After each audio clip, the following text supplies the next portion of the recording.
Now, the number of people who've died after a funicular railway car crashed in Portugal has risen to 17 as police begin their investigations into what went wrong.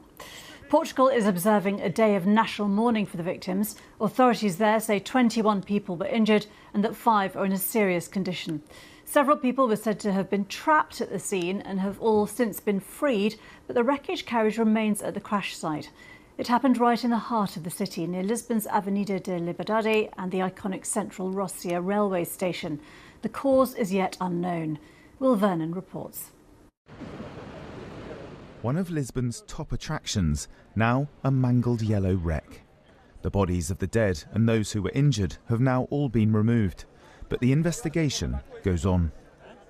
Forensic teams could be seen working at the crash site overnight, every piece of evidence crucial for investigators. It was early evening when the tragedy happened.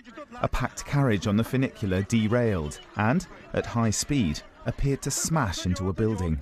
Many tourists were thought to be on board. The authorities say there are foreign nationals among the dead.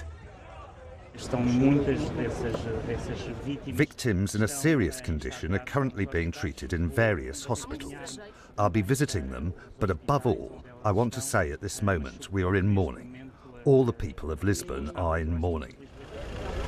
Today, a national day of mourning has been declared in Portugal. The disaster has caused shock to both locals and tourists.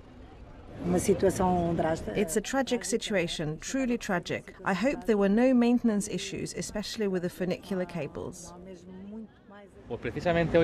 We were actually thinking of taking the funicular today, but there was a long queue and one thing led to another and we ended up leaving and we didn't go up on it. Attention now turns to why this happened. Portuguese media are reporting that a cable on the funicular snapped, causing the carriage to hurtle down a hill. The company running the tram says all safety protocols were followed. An urgent investigation has already begun into what went so badly wrong. Will Vernon, BBC News. Well, we're joined by Alison Roberts, who is at the scene of the crash in Lisbon. Alison, just tell us what more is known now about who's been injured and worse in this crash. Yes, as you heard there, it has now been confirmed that as many as 17 people have lost their lives and multiple nationalities.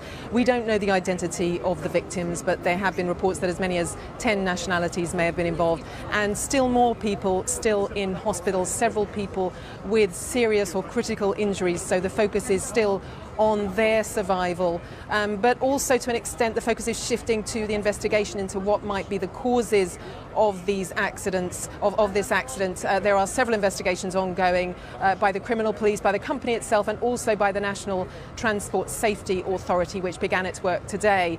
Overnight, the National Forensic Medicine Institute has also been working on identifying the victims, and they've said that they hope to be able to do that by the end of the morning today. And any more information that can be confirmed on the cause? I know local media reports were suggesting that maybe a cable came loose along the railway route.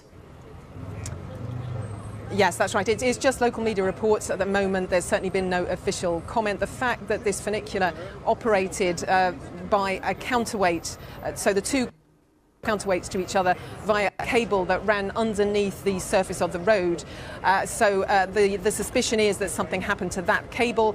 There are also braking systems that should allow the driver of the cab to slow down or stop the car if something happens to the cable. That evidently did not work in this case. The upper car hurtled down the very steep slope, as eyewitnesses have indicated, and only did not crash into the other car standing at the bottom of the slope because there's a slight curve just before the end, and so it was derailed and smashed into a building on the side of the narrow street, and it's still there to this moment. Okay, Alison Roberts, thanks very much indeed for that update. There is a live page on the BBC News website also with more details on the nationalities of those injured. 4 Portuguese, 2 Germans, 2 Spanish, but many others from Morocco, Korea and so on. And also we're hearing a 3-year-old child was injured, 12 women and 7 men. But the investigation continues.